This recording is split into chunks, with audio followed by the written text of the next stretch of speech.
Hello students, welcome back. Today I am explaining you the back exercise of lesson 6 combustion and flame. Let's start the back exercise. Our first question is list conditions under which combustion takes place. कौन कौन सी ऐसी conditions होती हैं जहाँ पे burning हो जाती है. Combustion means burning होता है. तो स्टूडेंट्स हमने इसे पॉइंट्स में लिखा है. Combustion takes place under 3 conditions. First is presence of air. Air में क्या मौजूद होता है? Oxygen. Presence of fuel and presence of heat, that is ignition temperature. ठीक है स्टूडेंट्स, 3 पॉइंट्स हैं इसके. Combustion takes place under 3 condition. आपने ऐसे पॉइंट्स बनाकर ही लिखना है. सेकेंड क्वेश्चन है हमारा fill in the blanks. Burning of wood and coal causes pollution of air. A liquid fuel used in homes is LPG. Fuel must be heated to its ignition temperature. Ignition temperature की definition मैंने आपको keywords में भी करवाई है. Before it starts burning. Fire produced by oil cannot be controlled by water. जो oil से produce होती है ना जो fire, उसे हम water से control नहीं कर सकते. ठीक है. Third question is explain how the use of CNG in automobiles has reduced pollution in our cities. Answer again points में लिखना है हमने. The use of CNG in automobile has reduced pollution in our cities. ये first line हमने question में से ही ली है. Because, उसके बाद हमने बिकॉज लगा देना है first point. It is a clean fuel.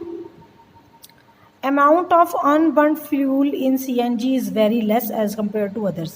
Unburnt यानी कि जो जलता नहीं है फ्यूल्स, उसमें बहुत कम होता है CNG में. It does not produce smoke, किसी भी प्रकार का धुआं उत्पन्न नहीं करता है. It does not produce harmful substances that are produced in petroleum. ठीक है, ये किसी भी तरह का harmful substance जब हम व्हीकल्स में इसको यूज़ करते हैं तो प्रोड्यूस नहीं करता लाइक पेट्रोलियम. ठीक है स्टूडेंट्स, ये आपके first 3 questions. Fourth question is compare LPG and wood as fuel. देखो स्टूडेंट्स, आपने ऐसे टेबल बना लेना है. LPG and wood. First point के सामने फर्स्ट पॉइंट ही होना चाहिए, सेकंड के सामने सेकंड. लाइंस बचती हैं तो बचने दो. ठीक है, लेकिन पॉइंट्स की नंबरिंग बिल्कुल उनके सामने होनी चाहिए. फर्स्ट LPG के लिए, it is a by product of natural gas and crude oil. Wood क्या है? It is obtained from trees. LPG does not cause pollution. It causes pollution while combustion. No smoke is produced. Smoke is, इसमें धुआं होता है, इसमें नहीं होता. It is a liquid fuel. ठीक है ना, लिक्विड होता है, बाद में गैसेस फॉर्म्स में आता है ये. It is a solid fuel. It has more calorific value. क्या होती है कि 1 kg पर यूनिट के हिसाब से जितना ईंधन जलता है उसे हम कैलोरीफिक वैल्यू कहते हैं. यानी कि अगर 1 किलोग्राम हम इसे जलाएंगे तो इतने किलो जूल इसमें से एनर्जी हमें प्राप्त होगी. And it has less calorific value, 17,000 only. And it has 55,000. It can be easily transported. एक जगह से दूसरी जगह इसको पाइप्स के थ्रू ले जाना ईजी है. And it can't be easily transported. ये क्वेश्चन हो गया. This question is very important students. Next question number 5. इसमें आपको रीजंस देने हैं. Water is not use to control fires involving electric equipment. Electric equipment जो होते हैं उनमें वाटर क्यों नहीं यूज़ करते फायर को कंट्रोल करने के लिए? Since water is a good conductor of electricity. पानी तो इलेक्ट्रिसिटी का गुड कंडक्टर है, तो कैसे कंट्रोल करेगा? It may result in electric shocks to the person trying to extinguish fire in electric equipment. ठीक है, जो इलेक्ट्रिक इक्विपमेंट में आग लग जाती है तो उसके लिए हम फायर एक्सटिंग्विशर में पानी यूज़ नहीं कर सकते. ठीक है, क्योंकि पानी गुड कंडक्टर होता है इलेक्ट्रिसिटी का. B part, LPG is a better domestic fuel than wood. Domestic fuel यानी कि घरों में एक अच्छा ईंधन क्यों है?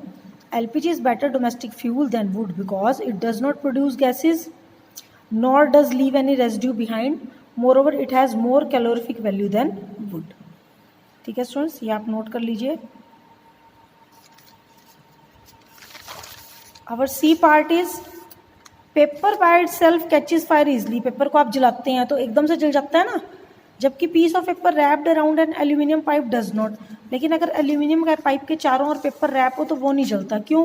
Paper by itself catches fire easily whereas a piece of paper wrapped around an aluminium pipe does not, because the ignition temperature of paper is low as compare to the paper wrapped around an aluminium pipe.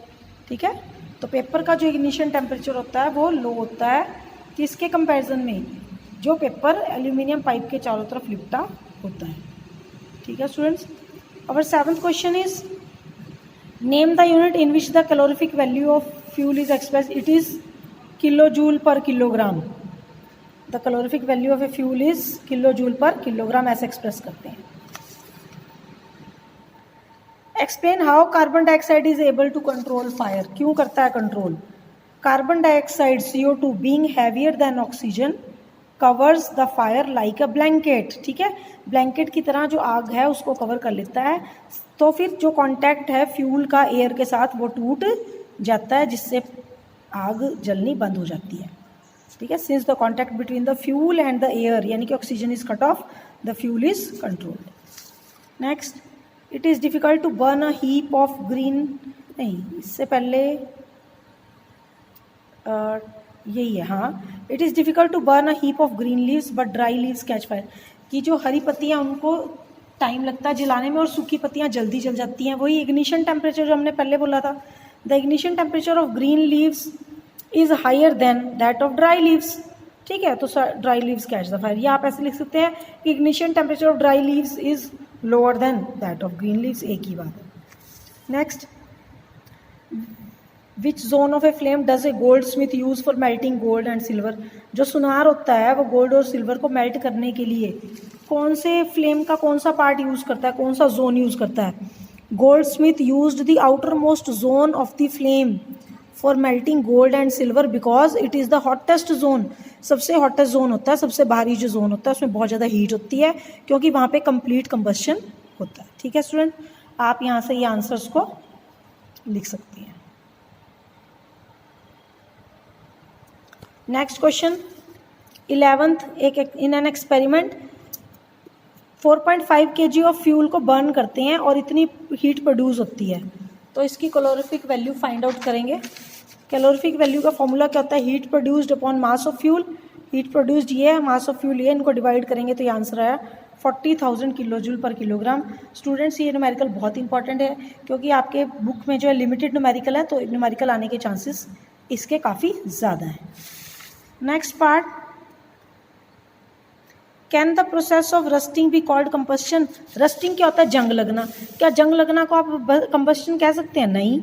No, as rusting is very slow process as compare to combustion and heat evolve in combustion is much more than rusting. ठीक है, और जो heat उसमें involve होती है जलने में वो रस्टिंग से तो कम होती है। रस्टिंग में तो इतनी हीट इन्वॉल्व ही नहीं होती।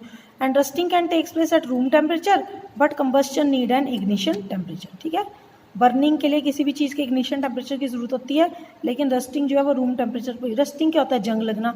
वो तो स्लो प्रोसेस है, धीरे धीरे धीरे चलता रहता है। ठीक है, last, Abida and Ramesh were doing an experiment in which water was to be heated in a beaker. दोनों ने पानी के बीकर गर्म होने के लिए रखा। अबीदा ने जो बीकर है near the wick yellow part के रखा कैंडल फ्लेम के, और रमेश ने सबसे आउटर पार्ट पे रखा। तो whose water will get heated in shorter time, यानी कि अबीदा और रमेश ने दोनों फ्लेम के अलग अलग पार्ट्स पे रखा, एक ने येलो पे और एक ने आउटर। अभी मैंने आपको पहले भी बताया था कि आउटर पार्ट जो होता है वो ज़्यादा गर्म होता है, तो outermost part of the flame is hottest one, तो Rakesh water will get heated in shorter time. ठीक है, तो राकेश जो पानी को गर्म कर रहा है उसका पानी जल्दी गर्म होगा। अबीदा ने येलो पार्ट में कर रही है इसलिए उसका देर में गर्म होगा। ठीक है स्टूडेंट्स, ये आपके सारे क्वेश्चंस हैं, और इसमें क्वेश्चन नंबर 6 है, make a labelled diagram of a candle flame. ठीक है, तो वो डायग्राम आप यहाँ से क्लियरली बना सकते हैं। क्वेश्चन नंबर 6 यहाँ से आप इसको बनाइए। कैंडल को आप थोड़ा सा येलो या किसी और कलर का हल्का सा दिखा सकते हैं, लाइट ब्लूइश कलर में दिखा सकते हैं, ग्रे कलर में कैंडल को दिखा सकते हैं, और ये पार्ट है इसके, ये सारे आपने नोट करने हैं। Please make the NEET diagram with help of pencil and note down the label diagram. Means इनके नाम भी लिखने हैं पार्ट्स के, तो ये भी आपको पेंसिल से लिखने हैं, ये पेन से नहीं लिखेंगे। ठीक है, do this whole work with the help of pencil. Okay students, see you soon in the next video, bye.